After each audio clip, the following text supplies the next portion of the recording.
आज विश्व फोटोग्राफ दिवस रे पुरी सी बीच फोटोग्राफर महासंघ पक्षर सचेतनता शोभायात्रा अनुष्ठित। पुरी सी बीच फोटोग्राफर महासंघ तरफ समुद्र बेलाभूमि में थिबा 9 संघर सभ्य मानकु नहीं आज सकाळ 9 घटिका समय पुरी समुद्र बेलाभूमि में एक सचेतनता शोभायात्रा अनुष्ठित हो जाइछि। सिद्धार्थ राय पुरी बीच फोटोग्राफर महासंघर मो परामर्शदाता अछि एवं आज आमर जो कार्यक्रम रही गोटे सचेतन रैली करछु। आपण जानिथिबे जे पुरी होछि गोटे गोल्डन बीच एवं या महोदधि यार दुईटर महत्व रही गोटे धार्मिक दृष्टि महत्व रही ता सहित गोटे आम टूरिज्म क्षेत्र में महत्व प्रबल रही तेणु यही सब जिन को आखि रखी आम पुरी बीच फोटोग्राफर महासंघ तरफ आज गोटे सचेतनता रैली कराउछि जो आम मेसेज देवा चाहूँ आम जो टूरिस्ट मैंने पर्यटक मैंने सहित आम जो तीर्थयात्री मैंने आसुँचे बीच टाक भल रखु सुंदर रखु और यार पवित्रता रक्षा करूँ।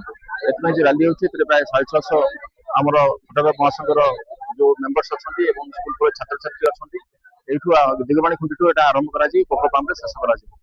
एक कार्यक्रम को डॉक्टर विमल कुमार साहू, महासंघ उपदेष्टा श्रीजुक्त सिद्धार्थ राय और श्रीकांत परिजा, सी बीच थाना अधिकारी मानस प्रधान और जिला क्रीड़ा अधिकारी चंदन साहू आनुष्ठानिक भाव में उद्घाटन करते।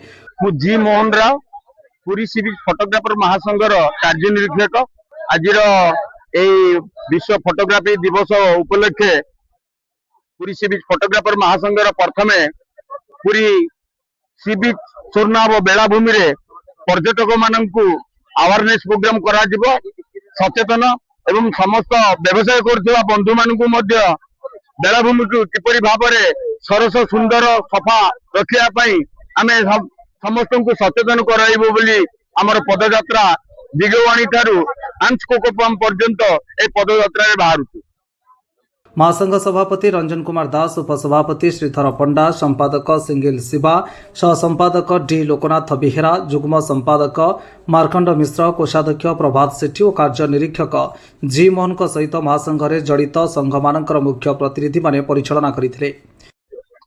श्रीधर पंडा महासंघर उपसभापति बर्तमान आज अगस्ट 19 फोटोग्राफर 18तम दिवस बर्तमान 9 गोटी संघ एकत्रित होई आमे बर्तमान पदयात्रा रैली रे जीवु प्राची होटल पर्यंत दिगवान खुंटी प्राची होटल पर्यंत जीवु ए सब भाई मैंने फिर संध्या 4टा बेलू आमर टाउन हॉल रे प्रोग्राम अच्छी आमर अतिथि मैंने आसवे प्रोग्राम सारिकी बर्तमान कार्य शेष हो। जय जगन्नाथ। ए शोभायात्रा दिगबरणी खुंटी आरंभ हुई लाइट हाउस ठारे संपन्न होता। यह शोभायात्रार मुख्य उद्देश्य था प्लास्टिक मुक्त बेलाभूमि और पॉलिथिन मुक्त बेलाभूमि वार्ता दे हजार हजार फोटोग्राफर समुद्रकूल सफेई सहित पदयात्रा करते।